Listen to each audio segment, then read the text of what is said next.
Hello বন্ধুরা, স্বাগতম আপনাদের রহস্যময় প্রাণী জগতের প্রথম এপিসোডে। বন্ধুরা, আজকে আমরা কথা বলবো পৃথিবীর সবচেয়ে সাহসী প্রাণী খ্যাত কিউট এই ছোট্ট প্রাণীটি নিয়ে, যার নাম দেওয়া হয়েছে হানি ব্যাজার্ড। ধরুন, আপনি আফ্রিকার বন্যপ্রাণী দেখতে কোনো এক রোমাঞ্চকর সাফারিতে গিয়েছেন, তখন আপনার সামনে এই ছোট্ট কিউট প্রাণীটি হাজির হলো। বন্ধুরা, আপনি তখনই সাবধান হয়ে যান, কেননা এরা দেখতে যতটা কিউট, এরা ঠিক ততটাই উগ্র প্রকৃতির। কারণ তারা জঙ্গলের রাজা খ্যাত সিংহের উপরে অনায়াসে আক্রমণ করে বসে, এমনকি 3 মিটার লম্বা পাইথনকেও তারা অনায়াসেই পরাজিত করতে পারে। বন্ধুরা, আপনারা হয়তো ন্যাশনাল জিওগ্রাফিক চ্যানেলে দেখে থাকবেন এরা কোবরার মতো ভয়ঙ্কর সাপকেও কীভাবে আক্রমণ করে বসে, এবং কোবরার কামড় খেয়েও এরা আবার উঠে দাঁড়ায় এবং খুব সহজেই তাদেরকে পরাজিত করে। এমনকি আপনি এও দেখে থাকবেন কিভাবে এই হানি ব্যাজার্ডরা হাজার হাজার মৌমাছির কামড় সহ্য করেও মৌচাক থেকে মধু সংগ্রহ করে থাকে। তবে বিজ্ঞান প্রমাণ করেছে যে হানি ব্যাজার্ডরা শুধুমাত্র নির্বিকার হয়েই এই কাজটি করে থাকে। তবে হানি ব্যাজার্ডদের এ খ্যাতি শুধুমাত্র তাদের অসাধারণ শিকারী দক্ষতা এবং সাপকে বিকালের নাস্তা হিসেবে খেয়ে ফেলার জন্য নয়। বন্ধুরা, হানি ব্যাজার্ডদের অসম্ভব প্রতিরোধী ক্ষমতা বিজ্ঞানীদের আকর্ষণের কেন্দ্রবিন্দুতে পরিণত হয়েছে, যার ফলে তারা এই প্রাণীর ডিএনএ পরীক্ষা করেছেন মানবদেহের জন্য আরও কার্যকর অ্যান্টিভেনম আবিষ্কার করার জন্য। বিজ্ঞানীরা খুঁজে পেয়েছেন একটি নির্দিষ্ট মিউটেশন হানি ব্যাজার্ডদের বিষ প্রতিরোধের ক্ষমতার জন্য দায়ী। এই মিউটেশন শুধু হানি ব্যাজার্ডদেরই নয়, আরও 3টি প্রাণীর মধ্যে পাওয়া গেছে, যেমন মঙ্গুজ, হেজহগ এবং শূকরের মধ্যে। যদিও আগে মনে করা হতো শূকরদের পুরো ত্বকের আবরণের কারণে সাপের কামড় তাদের ত্বকের ভিতরে প্রবেশ করতে পারে না। তাই বলা যায় এটি তার শুধুমাত্র শিকারী দক্ষতা নয়, তার অসম্ভব কিছু সুন্দর বৈশিষ্ট্যের জন্যও বিখ্যাত। বন্ধুরা, হানি ব্যাজার্ডদের আসলে বিস্ময়ের কোনো শেষ নেই। ব্যাজার্ডরা শুধু মৌমাছির হুল, সাপের কামড় আর সিংহের আক্রমণ থেকেই বেঁচে থাকে না, তারা পাল্টা আক্রমণও করে। বলতে গেলে আক্রমণই হচ্ছে সর্বোত্তম প্রতিরক্ষা, তাই না? এটা অবশ্য সকল প্রাণীর ক্ষেত্রে সঠিক নয়, তাই না বন্ধুরা? কারণ আমরা যদি কোনো সাপকে আক্রমণ করি, অনেক প্রজাতির সাপই রয়েছে তাদের বিষ এতটাই বিষাক্ত যে আপনার মাংসকে কিছুক্ষণের মধ্যেই গলিয়ে দিতে সক্ষম। কি ভয়ঙ্কর, তাই না? কিন্তু অথচ এই ছোট্ট প্রাণীটির জন্য কোনো ভয়ই নেই এদের। কারণ হানি ব্যাজার্ডরা নিয়মিতভাবেই এই সাপকে শিকার করে, হত্যা করে এবং মাথা কামড়ে খেয়ে ফেলে, এবং কখনো কখনো এটা তারা শুধুমাত্র মজার চলেই করে। বন্ধুরা, বিষয়টা অনেকটা দমভক্তি হয়ে গেল, তাই না বন্ধুরা? তবে বন্ধুরা, হানি ব্যাজার্ডদের এই বিষাক্ত সাপগুলোকে টার্গেট করার একটি ভালো কারণ রয়েছে, কিন্তু এর প্রধান কারণ হলো কম প্রতিযোগিতা। কারণ তারা সাপদের খুব সহজেই পরাজিত করতে পারে। এই হানি ব্যাজার্ডরা যে ছোটোবেলা থেকেই বিষের প্রতি প্রতিরোধী হয়ে জন্মায় তা কিন্তু না বন্ধুরা। ছোটোবেলা থেকেই মা হানি ব্যাজার্ডরা শাবকদের বিষের সংস্পর্শ নিয়ন্ত্রণ করা শুরু করে। তারা মূলত বিচ্ছু বা অন্যান্য কম বিষাক্ত প্রাণীদের দ্বারা তাদের এই প্রক্রিয়া শুরু করে থাকে।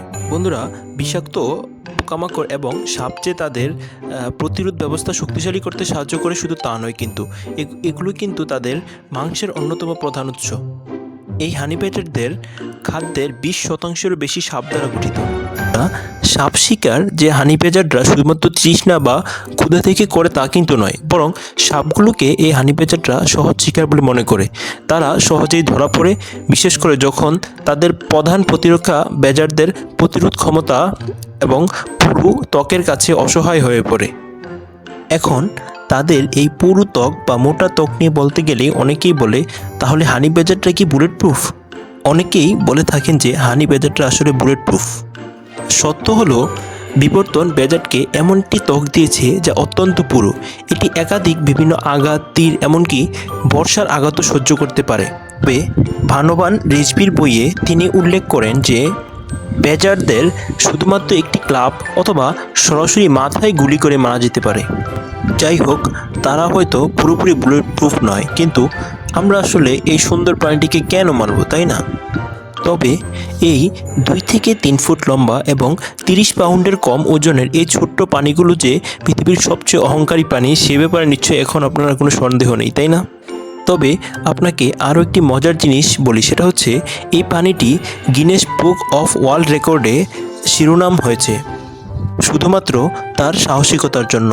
ব্যাজাররা কখনো কখনো প্রচুর নিষ্ঠুর এবং অলস হয়ে থাকে। এই হানি ব্যাজাররা একা থাকতে এবং জনসম্মুখে না আসতে পছন্দ করে থাকে। তবে ব্যতিক্রম হলো ছোট বাচ্চারা, যারা তাদের মা থেকে বিচ্ছিন্ন হয়নি। তবে প্রাপ্তবয়স্করা সাধারণত নিজেদের জন্য গর্ত খুঁড়ে একা থাকতে চায়।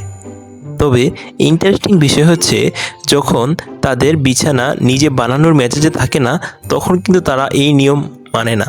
তারা নির্লজ্জের মতো অন্যের বাসস্থান ব্যবহার করতে চায়। আপনি আরও অবাক হবেন যখন আমরা তাদের এলাকা নিয়ে কথা বলবো। বন্ধুরা, আপনারা হানি ব্যাজারদের যুদ্ধের মনোভাব কখনোই পরীক্ষা করতে যাবেন না, কেননা তারা কোনো প্রতিযোগিতা থেকে কখনোই পিছিয়ে আসে না।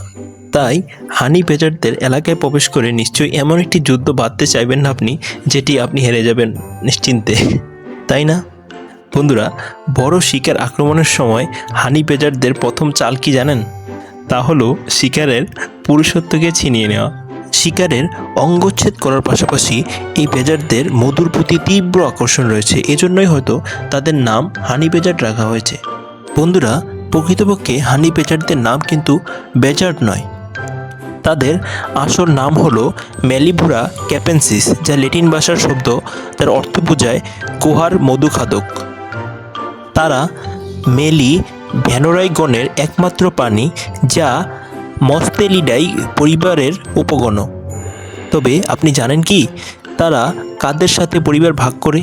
তা হচ্ছে ভয়ঙ্কর উলভারিয়ানদের সাথে। এখন নিশ্চয়ই বুঝছেন তাদের ভয়ঙ্কর খ্যাতি কোথা থেকে পেয়েছে। সত্যিকার অর্থে হানি ব্যাজারদের আসলে ব্যাজারদের সাথে খুব একটা শারীরিক মিল নেই। তারা আসলে বড় বেচির মতো সুন্দর জুটি বিশিষ্ট লেজসহ। বন্ধুরা, তাদের সবচেয়ে কিউট বিষয় কিন্তু এটিও নয়।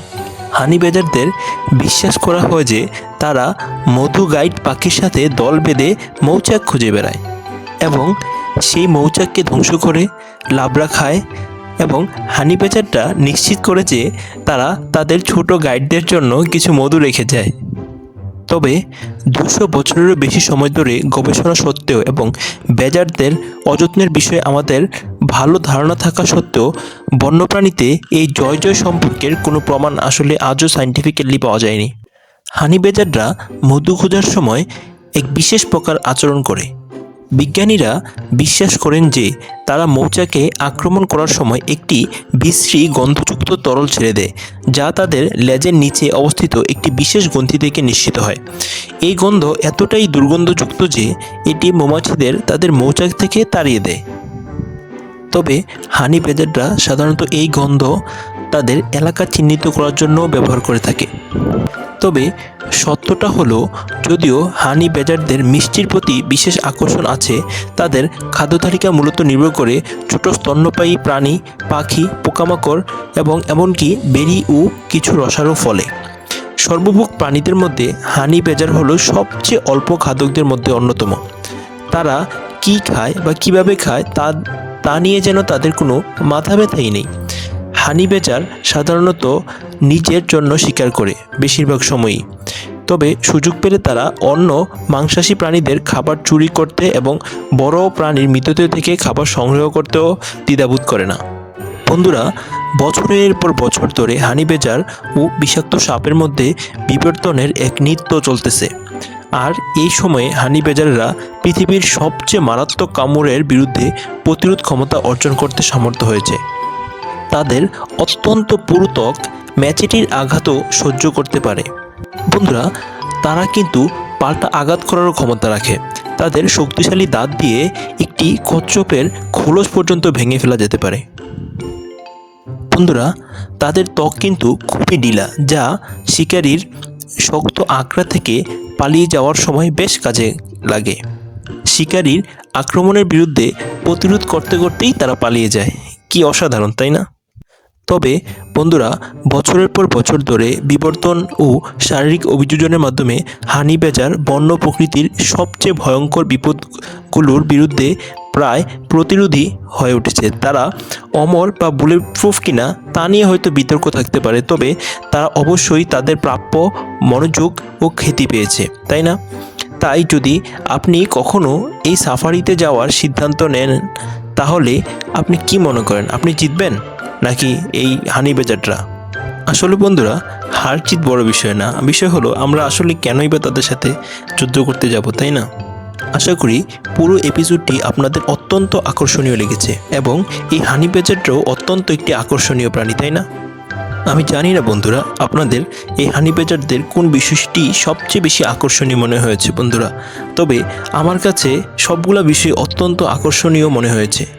আর আপনাদের কোন বিষয়টি সবচেয়ে বেশি অবাক লেগেছে এই প্রাণী সম্পর্কে, সেই বিষয়টি অবশ্যই কমেন্ট বক্সে জানাবেন। আর ভিডিওটি যদি উপভোগ করে থাকেন তাহলে অবশ্যই চ্যানেলটিকে সাবস্ক্রাইব করবেন, যাতে এই বিশাল প্রাণীজগতের এমন সব মজাদার, ইন্টারেস্টিং এবং বৈজ্ঞানিক ভিডিও সবার আগে আপনার কাছে পৌঁছে যায়। ধন্যবাদ।